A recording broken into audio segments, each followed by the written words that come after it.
Si quieres mejorar el rendimiento escolar y deportivo de tus hijos, dale Implexin. Implexin es un multivitamínico y estimulante del apetito. Implexin, el multivitamínico de Laboratorios Amerifarma.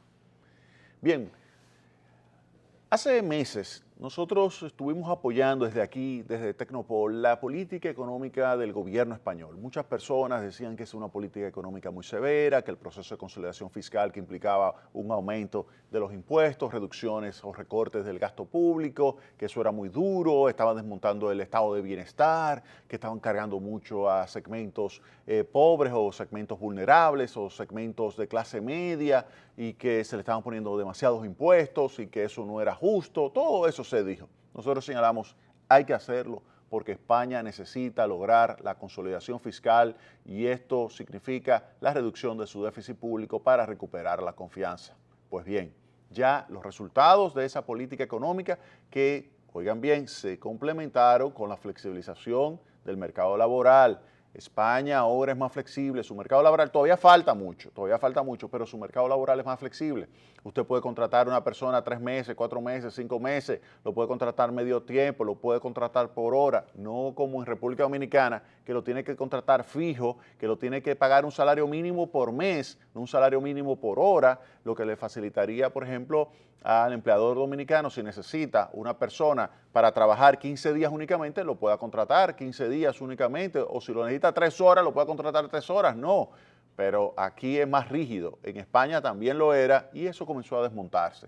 Y al desmontarse, siguiendo los pasos de lo que hizo Alemania 2003-2004, Alemania, que fue la madre de lo que es el estado de bienestar. Pues Alemania lo desmontó 2003, 2004, 2005 y generó un mercado laboral sumamente flexible y ahora Alemania tiene unos niveles históricamente bajos de lo que es el desempleo. España todavía es alto, 24%, recuerden que llegó a 27%, 24%, pero la ventaja es que ya España comienza a reducir y a acelerar su ritmo de crecimiento. Ustedes saben cuánto se tiene previsto ya el Departamento de Estudios Económicos del BBVA tiene previsto que España va a estar creciendo a 2.7% para este año, 2.7% para este año, lo cual es algo sumamente favorable. Pero miren esta noticia es algo bien interesante e ilustradora. Fíjense aquí, el interés del bono español ahonda los mínimos históricos tras el Banco Central Europeo, es decir,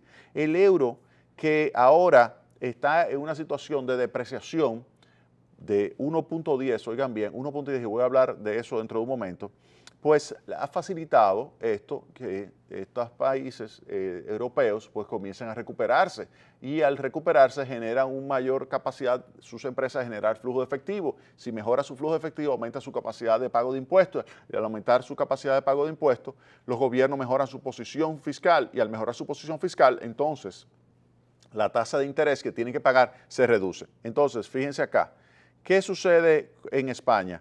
Que la tasa de interés que llegó a tener unos niveles exorbitantes, locos, unos niveles de alrededor de 9, 10%, cuando la República Dominicana estaba pagando 6%, y decía, pero ¿cómo es posible que el mercado esté dándole una calificación a España peor que República Dominicana? Cuando España es grado de inversión y República Dominicana es no es grado de inversión, es lo que se conoce como bono basura. Es junk bonds. Debajo de investment grade, todo lo que viene abajo es junk bonds. Entonces, a diferentes niveles. Entonces, claro, para ser investment grade, grado de inversión, se necesita mucho. O sea, México, Brasil, Chile han quedado en investment grade, pero después de ahí para abajo todo el mundo es bono basura. Pues bien, España estaba pagando una tasa de interés de más de 9%, 10% llegó a pagar. Y ahora lo que vemos es que el interés que se está reclamando por los títulos a 10 años estaría en un mínimo de 1.23%. Oigan bien, el interés sobre los títulos españoles estaría en un mínimo histórico de 1.23%, lo cual obviamente significa que España consigue ahora financiamiento a unos niveles extraordinariamente bajos por la confianza que tiene ahora los inversionistas en España. ¿Y por qué tienen esa confianza en España? Porque España ha ejecutado las lecciones que tiene que ejecutar y eso es algo positivo. Mire, cuando se tiene una economía que se lleva a cabo un proceso de consolidación fiscal y se le da margen de maniobra al sector privado y se flexibiliza su mercado laboral, esa economía crece. Y más como España, que tiene una mano de obra altamente capacitada. Una mano de obra altamente capacitada genera inmediatamente que se le da un entorno macroeconómico favorable y un entorno además, porque España es un importador neto de combustible, un entorno internacional también favorecido por esa reducción en el precio de los combustibles. Miren, el precio de los combustibles, ahí el West Texas estaba terminando el día viernes por alrededor de los $50, un poquito menos de $50, y va a bajar más, óigame bien, bajará más el precio del petróleo por el hecho de que ya se está llegando a un punto tal que no hay dónde colocar más petróleo, dónde guardarlo. Miren, hay países como Japón, Italia, Alemania, que ya tienen entre un 80 y un 90% de la totalidad de sus tanques de almacenamiento de crudo ya repletos o comprometidos. Estados Unidos ya está en un 70%, tiene 444 millones de barriles guardados y sigue guardando más los Estados Unidos, ya tiene el 70% comprometido. Cuando uno ve esto, uno dice, bueno, el petróleo puede bajar más todavía. Ahora, ¿cómo eso favorece a España?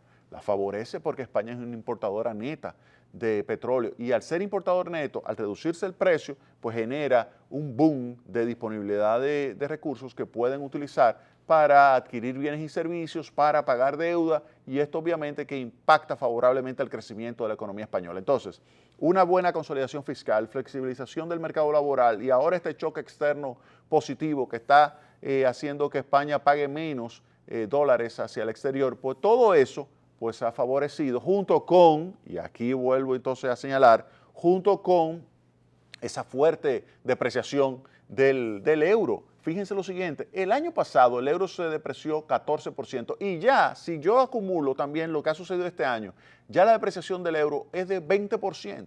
20% la depreciación del euro está en 1.10. En 1.10, en 11 años no había estado tan bajo el euro con relación al dólar. En 11 años no había estado tan bajo, 1.10. Pero solamente hay que ver que hace unos meses estaba casi en 1.40, el euro está en 1.10. 1.10. O sea, imagínense lo que eso significa. O sea, lo barato que se está poniendo Europa. Lo barato que se está poniendo Europa. ¿Qué significa eso? Que va a generar un aumento de sus exportaciones. Las exportaciones españolas van a salir más baratas. Las exportaciones alemanas, recuerden, Alemania es mi economía por excelencia. La economía que yo más admiro es la alemana. Y fíjense, no es tan sofisticada como la norteamericana. La norteamericana tiene instrumentos financieros muchísimo más sofisticados. Alemania es más ortodoxa, es menos ingeniosa en ese tipo de materia financiera. Sin embargo, crece más sostenidamente, es una economía que en términos relativos es en términos de tamaño de las empresas que exportan es muchísimo más pequeño que los Estados Unidos, pero en términos relativos, si se toma en consideración lo que es las exportaciones con relación al tamaño de su economía y la generación de superávit de cuenta corriente de la balanza de pagos, el mejor exportador del mundo, por encima de los Estados Unidos y por encima de los chinos, son los alemanes. Y no son las grandes empresas, son las pequeñas y medianas empresas que son las que exportan. Ese es el modelo que hay que seguir, el modelo alemán ortodoxia, saber que hay que guardar, hay que ahorrar, hay que ser flexible. Uno no puede tener un mercado laboral rígido, usted tiene que guardar dinero para poder invertir, usted tiene que ser cada vez más estudioso, usted tiene que trabajar mucho. Ese es Alemania, ese es el pueblo alemán. Por eso Alemania es esa gran locomotora. Es un país pequeño, en comparación con los Estados Unidos, pequeñísimo. En comparación con Brasil, pequeñísimo. En comparación con Canadá, en comparación con Australia, en comparación con Rusia, pequeño. Sin embargo, es un monstruo, es un gigante. Entonces España, viendo a los alemanes, dice, espérate. España, viendo a los alemanes que se le absorbieron más de 50.000 profesionales provenientes de España, se lo absorbió. Los alemanes absorbieron esa mano de obra altamente capacitada. O sea que vemos que España está mejorando, vemos que Europa está mejorando y eso por el aumento de competitividad que implica el euro que se ha depreciado. Vuelvo y señalo, una pérdida de alrededor de 20% en los últimos meses. Le ha dado un boom de competitividad que le permite aprovechar a España, a Alemania, a Francia, Italia. El único punto negro, incertidumbre total, es Grecia. Grecia, que hace tiempo yo lo hubiese sacado, pero todavía está. Yo lo hubiese sacado por su bien. Yo la saco por su bien. Le digo, miren Grecia, ustedes están fuera de esto, devalúen su moneda, hagan todos sus ajustes, hagan su default y en 10 años nos vemos en la Unión Europea, no en la Unión Europea, porque lo van a dejar en la Unión Europea, pero en el euro de nuevo. Después que ya ustedes resuelvan su lío, vamos a hacerlo así. Y ya nos quitamos esa incertidumbre, porque es insignificante lo que sería esa economía griega y genera más ruido de lo necesario. Vámonos a la pausa y retornamos en breve con más Tecnopol.